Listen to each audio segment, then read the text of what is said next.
¿Cómo están? Buenos días, o buenas tardes, o buenas noches. Mi nombre es Emanuel Villanueva Díaz, soy estudiante de la Universidad Nacional Mayor de San Marcos y el día de hoy vamos a analizar el libro Economía, una lección. ¿Quién fue el autor de este libro? Pues fue Henry Hazlitt. Fue un filósofo, periodista y economista muy famoso norteamericano. Como periodista trabajó dentro de muchos periódicos importantes en los que podemos destacar The Wall Street Journal, The New York Times, Newsweek and The American Mercury.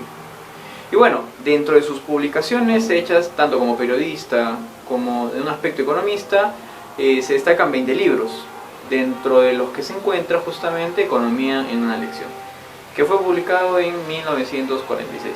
Y bien, pasaremos a su análisis. Bueno, al inicio del libro, en el prefacio, el autor lo que hace inicialmente es agradecer a tres personajes en específico: Federico Bastiat, Philip Wisket y Ludwig von Mises, de quienes toma algunas obras en referencia para poder escribir este libro. Al mismo tiempo, lo que el autor hace es mencionar su intención con la que quiere llegar con este libro, y bueno, muestra de forma muy clara y concisa su objetivo. Su objetivo principal es lograr que este libro sea comprendido por cualquier persona que lo lea, es decir, va a emplear un lenguaje simple, sencillo, sin tantos tecnicismos económicos para que sea de una mayor comprensión. Y bueno, como un dato extra, a lo largo del libro menciona ejemplos muy didácticos para poder comprender sus ideas. En el primer capítulo, que se llama La lección, nos muestra cuáles son los factores que llevan al error económico, o bueno, cuáles son los errores comunes dentro de la economía. Por lo generalmente son intereses egoístas. Y bueno, crea un criterio de marcación en el que se distingue quién sería un buen economista o un mal economista. Un buen economista, según lo que menciona el autor, sería aquel que logra pensar tanto a corto como a largo plazo. Y el mal economista, pensar solamente a corto plazo. Otra característica que destaca del buen economista es que el buen economista piensa de forma global y no se concentra en un solo sector. En cambio, el mal economista sí lo hace. Y bueno, es un punto muy importante y vamos a ver lo interesante a lo largo de esta explicación. Bien, en el segundo capítulo, que son beneficios de la destrucción, básicamente lo que el autor muestra, o la idea principal, es que la destrucción no solamente trae efectos negativos, sino que también positivos. Y el autor lo demuestra con un ejemplo: los efectos de la posguerra. Por la posguerra, o bueno, durante la posguerra, se crea una demanda excesiva y eso va a promover diferentes sectores de la economía. En casos, como menciona, en viviendas, alimentos, construcción, cosas así. Bien, en el capítulo 3, que es las obras implementan las cargas fiscales, este capítulo en lo personal es muy interesante. Porque bueno, como todos sabemos, las obras son necesarias y bueno, vienen por parte de nuestros impuestos. El problema está cuando las obras no se hacen con el fin de solucionar algún conflicto social. Por ejemplo, si se crea un puente solamente por generar trabajo, eso causa un perjuicio, un efecto negativo en la economía, porque el fin de una obra debe ser para solucionar un conflicto social, como puede ser de un puente o una vía alternativa, etc. Otro problema con estas construcciones, o bueno, estas obras públicas, el problema es que por lo general son muy centralizadas y eso se ve reflejado aquí en el Perú. Lima, que es la capital, es uno de los departamentos más modernos, con mayor infraestructura, a comparación de departamentos un poco más alejados de la capital. Y por lo general las obras se hacen aquí y no en otros departamentos. Y es justamente eso lo que el autor menciona, que siempre se concentran en un solo sector, cuando el dinero puede ser distribuido de forma equitativa para que puedan impulsar sus obras. Bien, en el capítulo número 4, que es los impuestos desalientan la producción, en este punto el autor especifica algo muy importante. Los impuestos sí son necesarios, pero, acá hay un alto, no deben ser excesivos. ¿Por qué?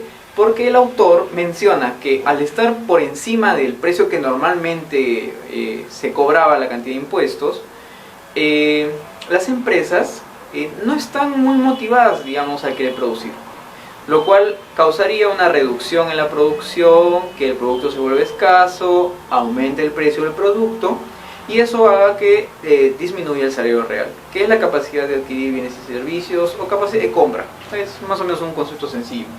En el capítulo 5 habla sobre el crédito estatal perturba la producción. Bueno, en este punto no voy a explayarme mucho, pero sí voy a tocar cosas puntuales. El autor menciona dos cosas fijas. El Estado presta, por decirlo así, de forma desmesurada, cuando ese dinero puede ser destinado con otros fines. Lamentablemente ese dinero que el Estado presta no siempre regresa. Por eso es que el autor menciona que el sector privado debe ser el encargado de brindar esos préstamos y no el sector público, porque sus prestamistas privados tienen una mejor experiencia y sabrían manejar un poco mejor el aspecto de esos préstamos. En el capítulo 6 del odio de las máquinas, el autor lo que hace, este capítulo es muy importante, es desmentir la idea errónea que se tiene que las máquinas generan desempleo. En realidad, el fin de una máquina no es generar desempleo, sino aumentar la productividad de una empresa. Y bueno, básicamente a la larga eso generaría un mejor nivel de vida y causaría un bienestar económico. El capítulo 7, que es planes para la más amplia distribución de trabajo, el autor menciona ahí que contratar más personas para una misma labor no siempre es beneficioso. Y bueno, si lo vemos un punto más económico, se relacionaría con lo que son los rendimientos decrecientes. A medida que aumente un factor, disminuye el rendimiento, o bueno, la productividad en este caso. En el capítulo 8, que es sobre el licenciamiento de los soldados y burócratas, bueno, este capítulo básicamente habla sobre qué pasa con ellos después de un estado de guerra, cuando es esa situación la que los mantiene, digamos, contratados. El autor propone que deben adaptarse a las nuevas necesidades que surjan cuando el dinero que se destinaba hacia su sueldo o pago se vaya a la economía expresado de otra forma, y ellos deben adaptarse a ese medio. En el capítulo nuevo, que habla sobre el fetichismo del empleo, básicamente lo que el autor hace y aclara es que generar empleo no siempre genera el efecto que se quiere. Más empleo no genera una producción plena, que es un estado de producción óptimo, el que mayor beneficio traiga. Y debe darse al revés. En cambio, la producción plena generaría un pleno empleo. Y ese es el pequeño error, ¿no? Siempre se piensa que generar empleos es beneficioso cuando no siempre ese es su efecto. En el capítulo 10 y 11 son capítulos muy relacionados. El capítulo 10, ¿a quién protegen los aranceles? Bueno, es una pregunta interesante y depende de qué perspectiva lo estéis mirando. O bueno, si se aplican o no. Si se aplican los aranceles, los productos entran aquí con un mayor precio, por ende son más caros, pero al mismo tiempo protege al mercado nacional, que es un punto positivo. Pero si la persona se inclina por comprar los productos importados, lo que el autor menciona es que al comprarlo a un precio más caro, tienes menor capacidad de compra para otro bien. Y más o menos ese es el problema. Si no se aplican, hay obviamente una persona beneficiada que sería el extranjero que está trayendo su producto aquí, y el perjudicado sería el productor nacional, porque el precio extranjero podría ser de una mejor calidad, pero a un precio quizá igual o incluso menor, ¿no? Dependiendo de cómo sea esa política arancelaria. Y bien, en cuanto al afán de exportar, el autor ahí es muy claro y conciso con lo que quiere dar a entender. Siempre se cree que exportar es beneficioso, solamente exportar, pero no es necesariamente así. El autor menciona que es importante considerar que las importaciones que nosotros hagamos se van a convertir a lo largo en las futuras exportaciones, porque estaríamos manteniendo dinámica de la economía. Si no se entendió, pongámoslo así: si yo solamente exporto un producto y otra persona solamente compra, va a haber un punto en el que ya no tener dinero para poder comprarme. Entonces ya no pasaría nada y ambos estaríamos perjudicados. Pero en cambio, si él me compra a mí y yo le compro a él, hay un dinamismo, y eso va a mantener tanto ingresos para mí para poder comprarle, como él va a tener ingresos para poder comprarme a mí. Y de esa forma se mantiene un equilibrio entre lo que se exporta y lo que se importa. Bien, en el capítulo siguiente, que es el capítulo 12 sobre la paridad de los precios, siendo concisos, el autor hace mención que ciertos productos tienen cierta estabilidad en los precios, pero no todos deben mantenerse así. No, es algo que hay que aclarar, porque siempre se cree que todos los productos deben en general tener una cierta estabilidad, pero dependiendo de la situación en la que se encuentren es que se fijan esos precios.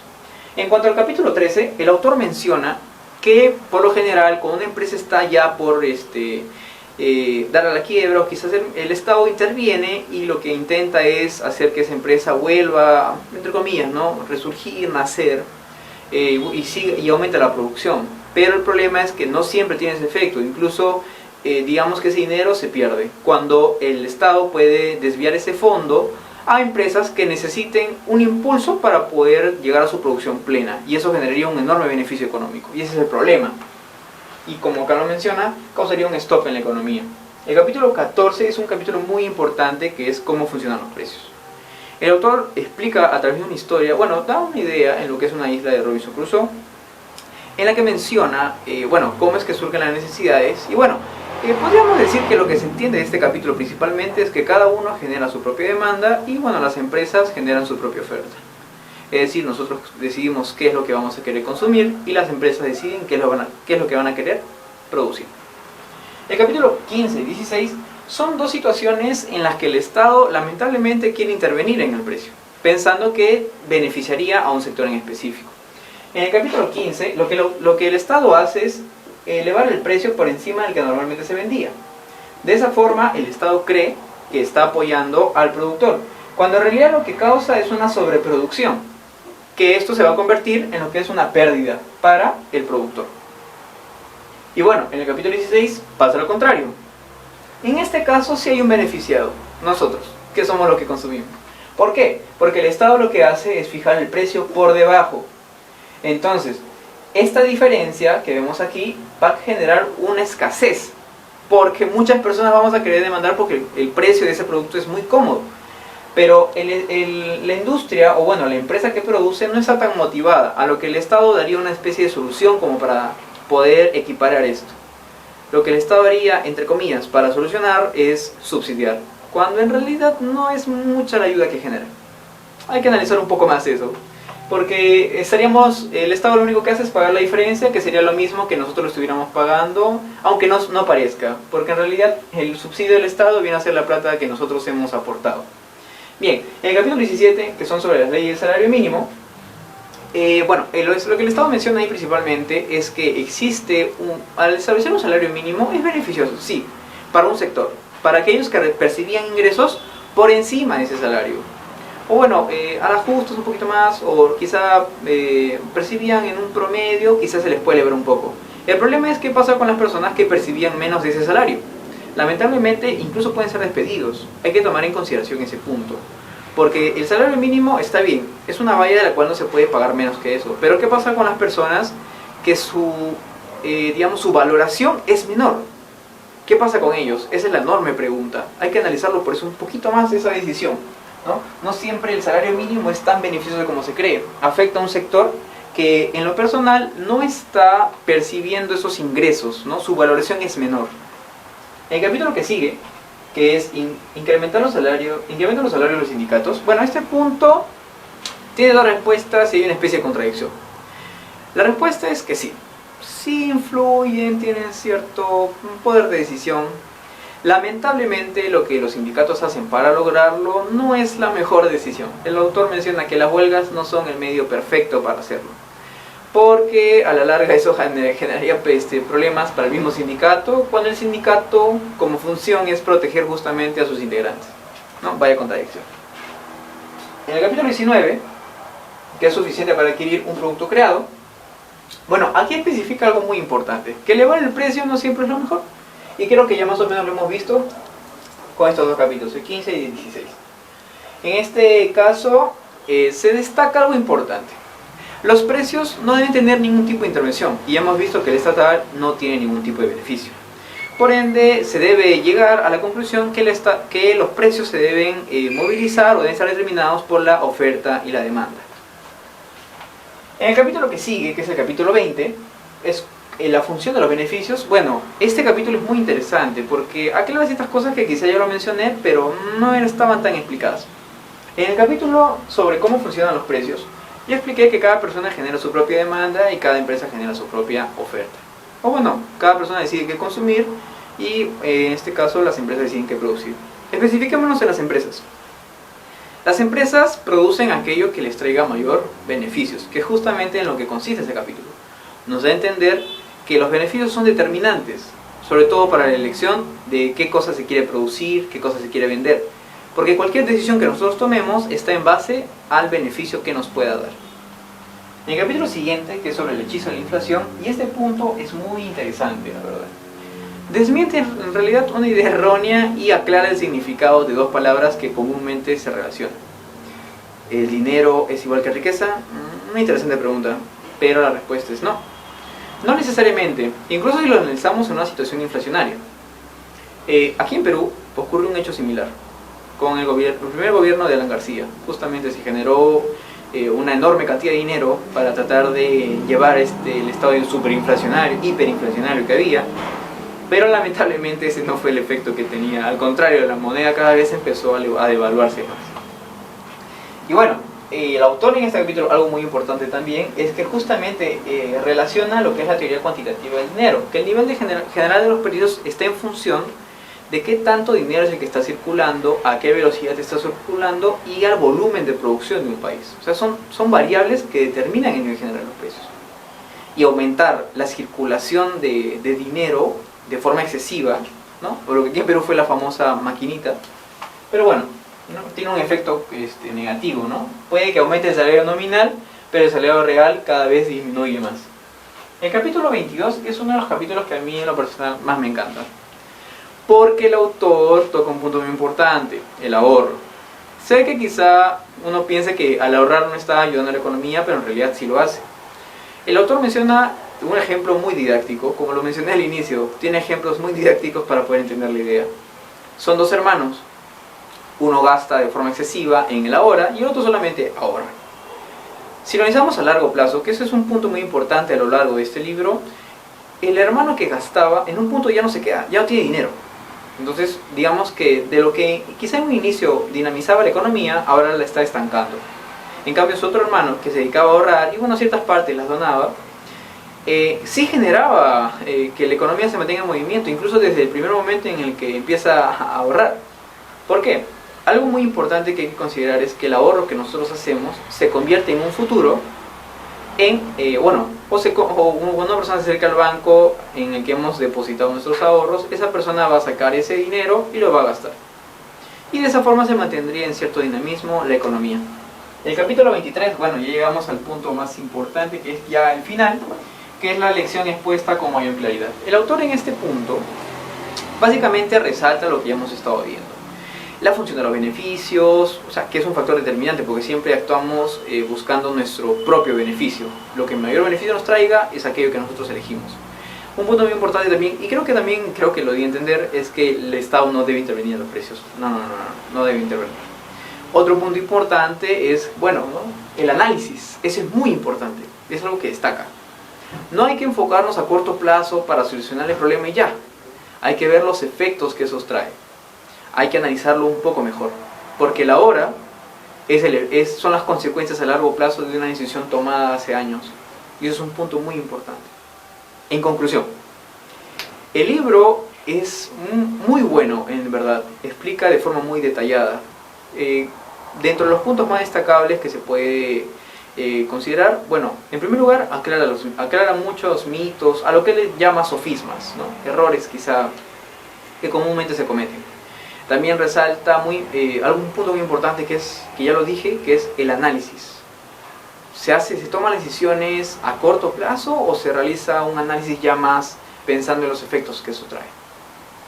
En cierto aspecto también las consecuencias de la intervención estatal y que los precios se deben mover en base a lo que es la oferta y la demanda. Y eso fue todo. Muchas gracias.